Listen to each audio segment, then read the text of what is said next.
Thank you for joining me today again on Coffee With. We're back at the home of Donna and Paul Ingram. Thank you so much for inviting us to come in. Oh, you are so This welcome. has just been so lovely.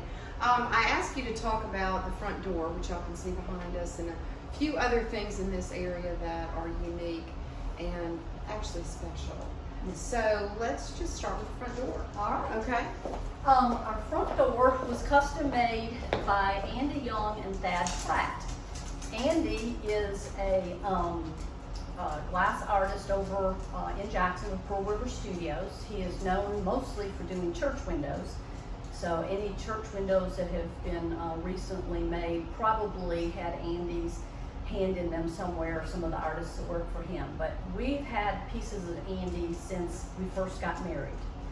And I hated when we came here that we had to leave them at our prior residence, actually 2 prior residences. We left Andy Young pieces. So we wanted something of Andy's. So we wanted to feature the front door, and looking one day, we were in the car and I just Googled funky front doors because we wanted something unique. And this design kind of popped up just with traditional glass, and I showed it to Paul and he said, that reminds me of the river. So we met with Andy and said, what can you do? And he got excited because he loves to create things. And while we were talking to him, we found this piece of glass that he had created into a light fixture. And we decided, well, we have to have that too. So our front light fixture is also a piece by Andy Young. And it has the colors that you see in these paints. Yeah, it's hard to pick the colors up, especially those particular ones, but there's not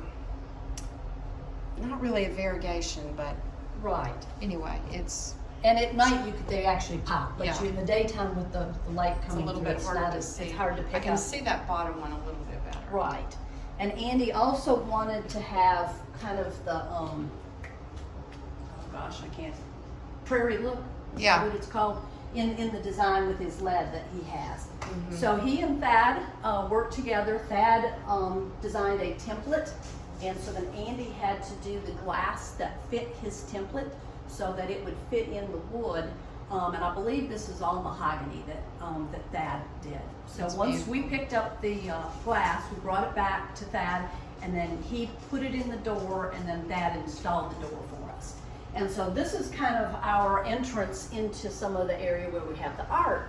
And one of the pieces that we have is a quilt that Portland Wells, our local photographer whom we love dearly, he's kind of like our other son, his grandmother, Yvonne Wells, did this quilt. She had a show here at the Attic Gallery, and we had an opportunity to purchase one of her pieces, and so we're very glad that we're able to display it right here in the front entrance. And I think that's called something. A high-heeled sneaker. The high-heeled sneaker. Thank you very much. She's actually a very famous quilter, and She is. she's got quilts in. She has one in the Smithsonian. That's right. And has commissioned them for many different people, so we're very blessed to have Yes. her piece. And another unique piece that we have here is what we refer to as our voodoo door. We had been looking for a piece to actually do an end cap in the kitchen on the end of the IKEA cabinetry. And after we got the IKEA up, we realized we didn't need an end cap. We had already purchased the door. So we were in New Orleans for a bike trip. It may have been the same one where we ended up finding the light fixtures in Mandeville. And we went to a business there called The Bank.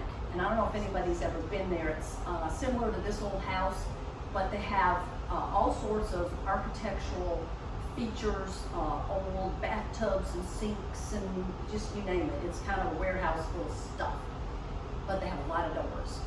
And so we found this one, and it was grungy and nasty. We have no idea how old it is. The appearance is that it's probably pretty old because the carvings appear to be handmade because they're very erratic, and there's not a lot of symmetry in some of the designs that are here. Local artisan Kenny Boone took it and cleaned it up for us. And Kenny had this for a couple of months, and he did not, when we got it, like I said, it was just pretty much all this brown color Yeah. with a few flecks of paint. Uh-huh. And Kenny, in all of his careful work and cleaning, pulled all of these colors out. So he did Oh. not add any color to it. Really? It's just once it got cleaned, then we have the greens and the yellows and So the he didn't blues. actually paint that. He did not just paint cleaned it, he it. just cleaned it. Wow, that's neat. And he took some of the hardware and then used it to make the hanging apparatus so that we could have it on the wall. He did get some of the hooks came from the attic gallery, so he went down and found his sister-in-law Leslie and got those. But it's very sturdy. It looks weighs very a heavy. ton, Mhm. and so he had to, make sure it was very much secure up there. Mhm. But it's perfect for this spot. So we're so glad that we bought it, and it didn't work as an end cap, Yeah. so we were able to put it here. Well, that's really neat. I love the entrance here. It just speaks volumes about you and Paul and the artistic nature of the whole house itself and the contents of it. So thank you so much. We're going to do a few more episodes, so y'all be sure to tune in.